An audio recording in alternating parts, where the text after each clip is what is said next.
براہ راست سلسلے آپ کو پشاور، جہاں پر سربراہ مولانا فضل الرحمان اس وقت تقریب سے خطاب کر رہی ہیں۔ ہمارے ملک کی جمہوریت اور پارلیمانی سیاست یقیناً کوئی معیاری نہیں ہے۔ اس پر ہزاروں سوالات اٹھ سکتے ہیں اور اٹھ رہے ہیں۔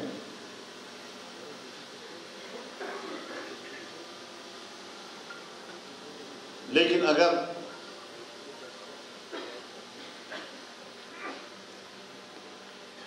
ہم مسلمان ہوتے ہوئے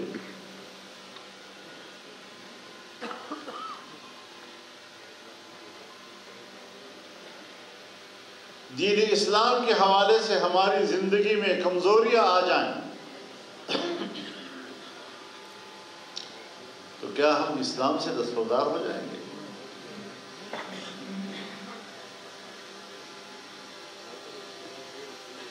کہ مسلمان کمزور ہو گئے، اسلام پر ان کا عمل برائے نام رہ گیا، ہم برائے نام مسلمان ہیں، اس لیے اس اسلام سے ہم دستبردار ہوتے ہیں۔ کمزوریوں کی بنیاد پر نظام سے اور عقیدے سے دستبردار نہیں ہوا جاتا، بلکہ اس کے استحکام کے لیے اور اس کو مؤثر بنانے کے لیے جدوجہد جاری رہتی ہے، اور الحمدللہ وہ جدوجہد آج بھی جاری ہے اور کل بھی جاری ہے۔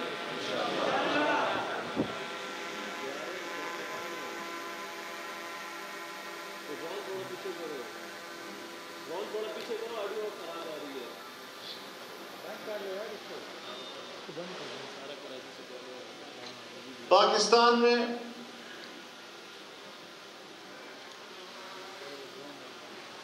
ایک بہت بڑا مذہبی طبقہ موجود ہے،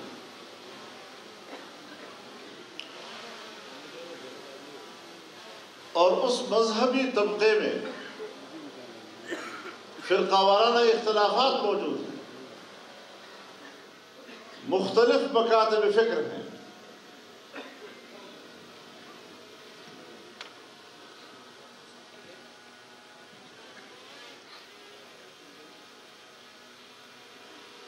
اور مذہب بیزار لوگ ہمیشہ یہی اعتراض کرتے ہیں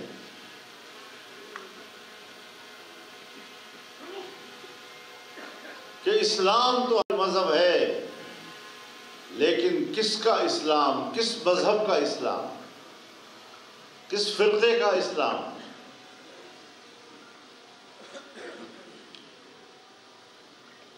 یہ بھی اعتراض کرتے ہیں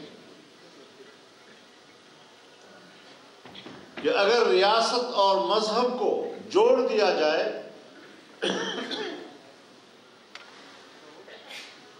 تو مذہبی منافرت اور فرقہ واریت کا اثر ریاست پر پڑتا ہے، منفی اثر پڑتا ہے۔ لہذا مذہب اور ریاست کے بیچ میں تعلق نہیں ہونا چاہیے، بطور نظریہ کے پیش کرتے ہیں۔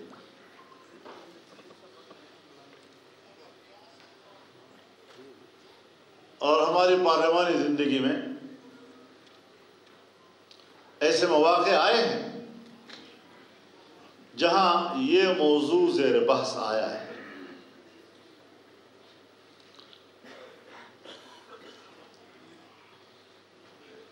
تو ہمارا موقف یہ رہا ہے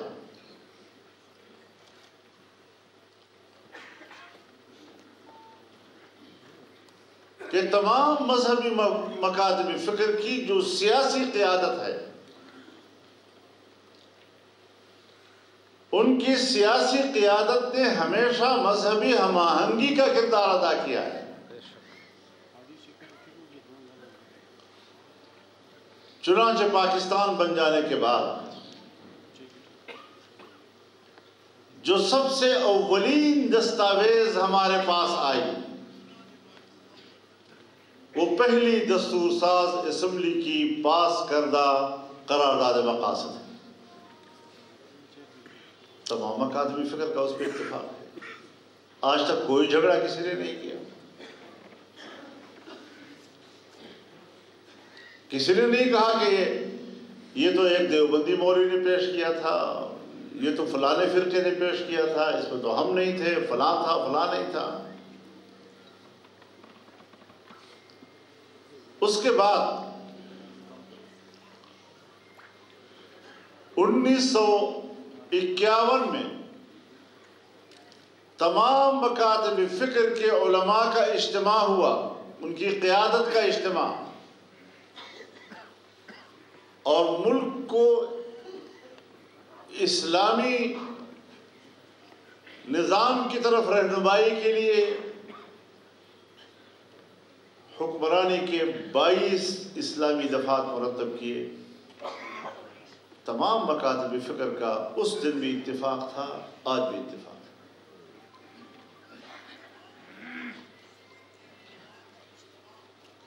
آئین پاکستان سن 1973 کا آئین، اس کے تمام تر اسلامی دفعات، اس میں موجود مسلمان کی تعریف،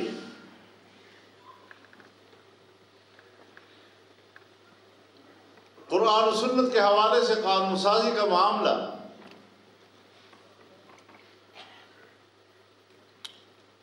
عقیدہ ختم نبوت کے تحفظ کی ترمیم، کل بھی اتفاق تھا تمام مکاتب فکر کا، آج بھی اتفاق ہے۔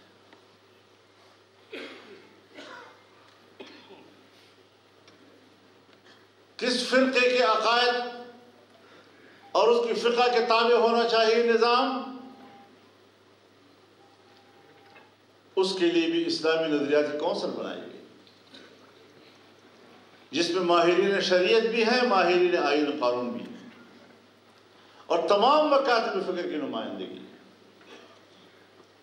اور آج تک جتنی سفارشات قانون سازی کے لیے مرتب ہوئی ہیں، 99% سفارشات پر اتفاق ہے، کونسل کے اندر بھی تمام مکاتب فکر کا اور کونسل سے باہر بھی تمام مکاتب فکر کا۔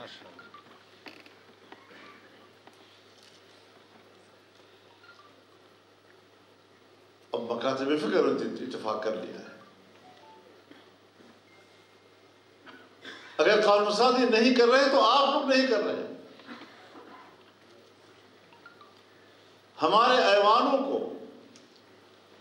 ایسے لوگوں سے بھر دیا جاتا ہے کہ جنہیں قرآن و سنت سے کوئی دلچسپی ہی نہیں ہوتی۔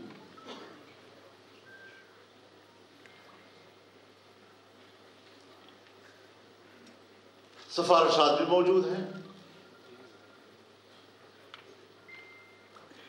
ایک سفارش پر نہ آج تک بحث ہوئی ہے اور نہ قانون سازی ہوئی ہے۔ ذمہ دار کون ہے؟ پھر بھی علماء ذمہ دار ہیں۔ ہاں، ہماری سوسائٹی میں فرقہ وارانہ عناصر موجود ہیں، اس حقیقت کا انکار نہیں کیا جا سکتا۔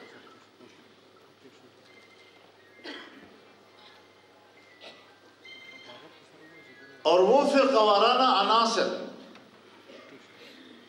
جب آپس میں لڑتے ہیں، ایک دوسرے کے خلاف اشتعال پیدا کرتے ہیں، تب پیدا کرتے ہیں۔